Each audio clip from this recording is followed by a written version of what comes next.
पिछले कुछ सालों से इनफर्टिलिटी के केसेस बहुत ज़्यादा वर्ल्ड वाइड बढ़े हैं। और जब हम बात इनफर्टिलिटी की करते हैं तो हमारा सारा फोकस फीमेल इनफर्टिलिटी के ऊपर ही जाता है। बिकॉज क्लिनिक में भी कुछ अगर पेशेंट्स आ रहे हैं तो उनके अगर पहले से अगर टेस्ट हुए पड़े हैं तो सारे टेस्ट फीमेल पार्टनर के सभी टेस्ट हुए पड़े होते हैं, चाहे वो ट्यूब से रिलेटेड है, चाहे वो आपके एक्स से रिलेटेड है, चाहे वो हार्मोन से रिलेटेड है। लेकिन एक मेल्स का एक छोटा सा टेस्ट, मेल पार्टनर का एक छोटा सा test that is called semen analysis या शुक्राणुओं का जो हम देखते हैं, वो टेस्ट मिस होता है। और कई बारी वही जब हम करवाते हैं तो उसी में प्रॉब्लम आ जाती है। 50% अगर फीमेल इनफर्टिलिटी के केसेस वर्ल्ड वाइड है तो 50% males are equally responsible for male infertility cases. So today we are going to discuss about oligospermia. Oligospermia mean to say शुक्र अल्पता, जिसे शुक्र अल्पता कहते हैं, शुक्राणुओं में कमी।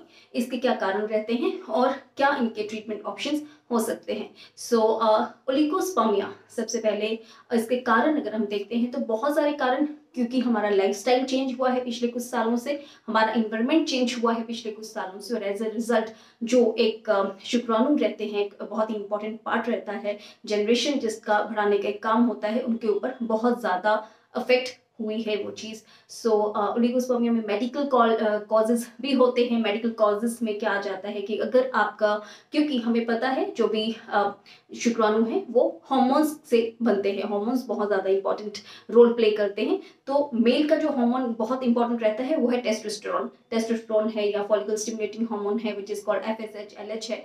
तो ये नॉर्मल रहने बहुत ज़्यादा इंपॉर्टेंट है।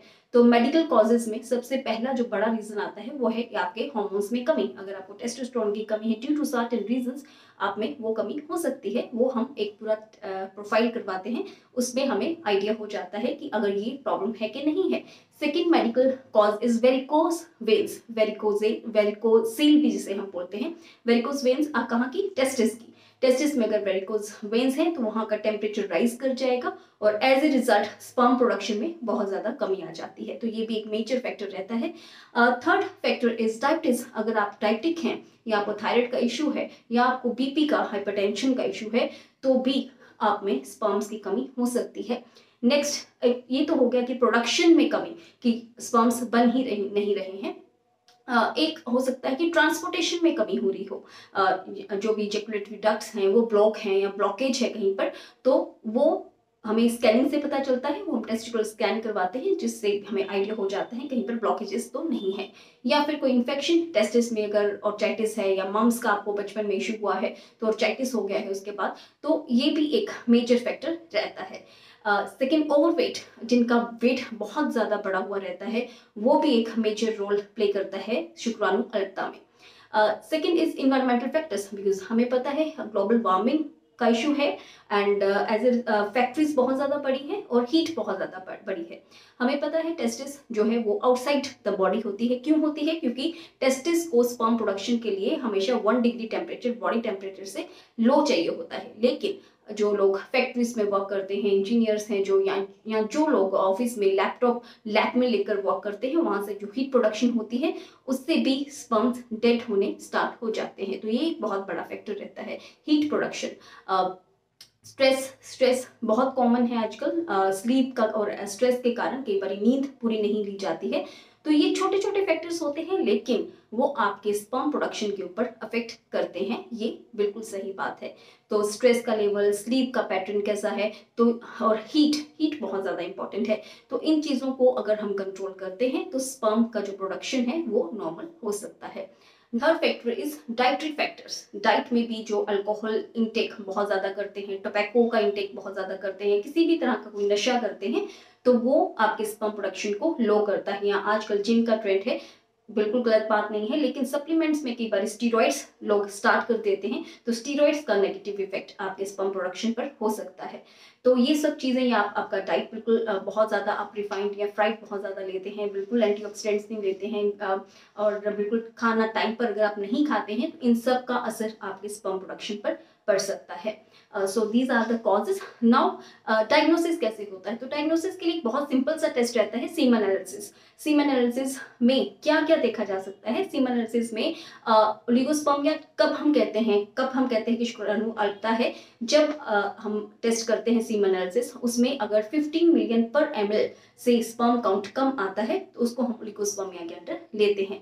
और मैक्सिमम ये 150 मिलियन पर ml तक नॉर्मली हमें चाहिए होता है, लेकिन अगर वो 50, 60, 70 मिलियन पर ml भी है तो भी वो बहुत अच्छा है आपके फर्टिलिटी के लिए। लेकिन 15 मिलियन पर ml से अगर कम है तो वो हम आपको लेते हैं ओलिगोस्पर्मिया के केसेस में। और कई बार ये ट्रेटोस्पर्मिया क्योंकि कई बार शुक्राणु का जो शेप होता है वो सही नहीं होता है, जो जैसे चाहिए होता है फर्टिलिटी के लिए वैसा शेप अगर नहीं है तो वो भी क्लियर हो जाता है सीमन एनालिसिस से। ट्रेटोजूस्पर्मिया की प्रॉब्लम तो नहीं है। थर्ड प्रॉब्लम जो क्लियर होती है दैट इज एस्थेनोजूस्पर्मिया। एस्थेनोजूस्पर्मिया मोटिलिटी, क्योंकि हमें 50% से अबव जो स्पर्म्स हैं वो मोटाइल चाहिए होते हैं, डेड नहीं होने चाहिए, एक्टिवली मोटाइल हमें 50% से अबव चाहिए होते हैं फॉर नॉर्मल प्रेगनेंसी। लेकिन अगर वो 50% से कम है, एक्टिवली मोटाइल नहीं है, तो उस कंडीशन को हम कहते हैं एस्थेनोजूस्पर्मिया। तो ये भी जो है वो आ जाता है आपके सीमन एनालिसिस में। तो सबसे एक बहुत इंपॉर्टेंट बात होती है, जब भी आप इसका सैंपल देते हैं सीमन का तो वो फ्रेश सैंपल होना चाहिए और साथ में 3 to 7 डेज का एब्सटेंस होना चाहिए। ये बहुत बात जरूरी हो जाती है क्योंकि कई बार फॉल्स रिजल्ट्स भी आ जाते हैं अगर पुराना सैंपल है तो। एंड सीमन एनालिसिस के बाद जो टेस्ट रहता है वो है आपके टेस्टिकुलर बायोप्सी। कोई इतना इंपॉर्टेंट हम स्टार्टिंग में नहीं लेते हैं, लेकिन जो आपका स्कैन रहता है, टोटल स्कैन या फिर अल्ट्रासाउंड, टेस्टिकुलर अल्ट्रासाउंड, वो इंपॉर्टेंट रहता है क्योंकि हमें पता लगाना जरूरी होता है कहीं पर ब्लॉकेजेस तो नहीं है या फिर वेरिकोज वेन का इशू तो नहीं है। और हार्मोनल ऐसे हार्मोन प्रोफाइल जो टेस्टोस्टेरोन, FSH, थायराइड लेवल, ये सब हार्मोन्स हार्मोन्स की प्रोडक्शन सही है कि नहीं है अंदर, इन सब का पता कराने के लिए ब्लड टेस्ट जो होते हैं ये बहुत ज़्यादा अच्छा रोल प्ले करते हैं। और भी अगर आपको कोई सेकेंडरी इन्फेक्शन, कोई प्रॉब्लम तो नहीं है, आप में डायबिटीज़ का इशू तो नहीं है या कोलेस्ट्रॉल आपके नॉर्मल है, ये सब पता लगाना बहुत ज़्यादा जरूरी रहता है। Now treatment option, treatment depend करेगा आपको क्या प्रॉब्लम है, क्या रीज़न क्या है, किसके कारण आपके जो स्पर्म है उसका प्रोडक्शन सही नहीं हो रहा है, whether it is heat, whether it is environment related, whether it is your dietary related, whether it is any medical cause है, तो उसका ट्रीटमेंट होता है। और ट्रीटमेंट में हम सप्लीमेंट्स आपको प्रोवाइड करते हैं। कोएंजाइम Q10 बहुत अच्छा, जो कि एनर्जी प्रोवाइड करता है स्पर्म को, वो चीज़ coenzyme Q10 is very much important. लेकिन अगर आपको प्रॉब्लम कहीं ब्लॉकेजेस का प्रॉब्लम है तो सर्जरीज भी करवानी पड़ सकती हैं। अगर वेरिकोज वेन्स है तो उसका सर्जिकली ही ट्रीटमेंट होगा। तो सबसे पहले ट्रीटमेंट से पहले रीज़न फाइंड आउट करना बहुत ज़्यादा इंपॉर्टेंट है। सप्लीमेंट्स में जिंक, सेलेनियम, ये आयरन, इन सब का इंटेक करना जरूरी रहता है। Now coming to the Ayurvedic point of view, Ayurveda में इसे शुक्राणुवल्कता कहते हैं। और आयुर्वेद में शुक्र जो है वो 7वीं धातु है। आयुर्वेद में 7 धातुएं होती हैं, रस, रक्त, मांस, मेद, अस्थि, मज्जा, शुक्र। तो आयुर्वेद ऐसा मानता है कि अगर एक के बाद दूसरी धातु तभी अच्छी बनेगी जब आपकी पहली धातु अच्छी है। तो मीन टू से अगर आपका रस मीन्स आपके जितने भी बॉडी फ्लूइड्स हैं अगर वो अच्छे हैं, वो क्यों अच्छे हैं? क्योंकि आपका डाइजेशन अच्छा है, आपका खाना पीना अच्छा है। तो अगर वो अच्छे हैं तो आपका रक्त मीन टू आपका ब्लड अच्छा बनेगा, देन आपके जो मसल है वो अच्छे बनेंगे, देन आपके बोन्स अच्छे बनेंगे और एज ए रिजल्ट आपका जो स्पर्म है वो अच्छा बनेगा, जो आपका सीमन है उसकी क्वालिटी अच्छी बनेगी। और इसके लिए आपको अपना डाइट सही रखना बहुत ज़्यादा इंपॉर्टेंट है। और आयुर्वेद में बहुत अच्छी हर्ब्स हैं, सबने लगभग सुना होता है, शिलाजीत, अश्वगंधा, गोक्षुर, बहुत अच्छी हर्ब्स होती हैं जिनको इंटेक करके हम सीमन का जो क्वांटिटी है और स्पर्म का जो मोटिलिटी है उसको बहुत अच्छा कर सकते हैं, उनको क्वांटिटी बहुत अच्छी हम कर सकते हैं। इसमें मूसली, क्रॉन्च, ऐसे बहुत सारे हर्ब्स अवेलेबल रहते हैं।